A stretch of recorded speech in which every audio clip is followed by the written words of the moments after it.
being from the streets of New York, Hollis, Queens, grew up real poor, surrounded by drugs, drug dealers. Talk about that. I want to know more about that as well. Do you talk about that in the book? Yes, I do. I of talk course, about it talk all. about it, yeah. I'm very, very grateful. My book, Straight Shooter, I've been blessed and fortunate as a New York Times bestseller week 1. I'm very proud of that. But I got to tell you, I'm thankful I don't get here if it wasn't for those people. That's one of the things that's influenced me with sports and just the mentality that we just finished talking about when I talk about how, I'm not snitching, I'm not talking, I'm not getting into people's personal business or whatever.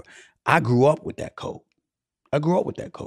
One of the biggest drug dealers in Hollis literally lived directly across the street from me, and he was a killer. And it was understood, Steve is not to be touched.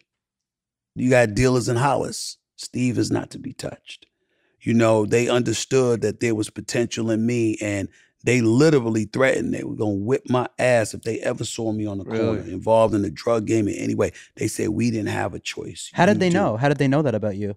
They would see me on the basketball court. First of all, the level of diligence that I put forth, that I'd shoot like 300 J's a day and stuff like that. They'd see me in school. They know I came home, I'd do my homework, put in the work, whatever. They knew that I wasn't trying to be about that life. And so their whole mentality was, you got your mother there, you got your 4 older sisters there, active part of your life. You got a support system. You don't have to do this. We did. We made our choice. But we ain't going to let you make this choice. And literally, I've had several of them tell me, we will fuck you up. Do not be on this corner. Do not be doing this. Do not be going to bust your ass. Wow. And they meant it. And I knew they meant it. And so they would sit up there. They'd let me shoot, stuff like that. Get dark. They had to get into their game. They said, all right, it's time for you to go. But it was understood. People in the neighborhood, it was widely known, do not touch me.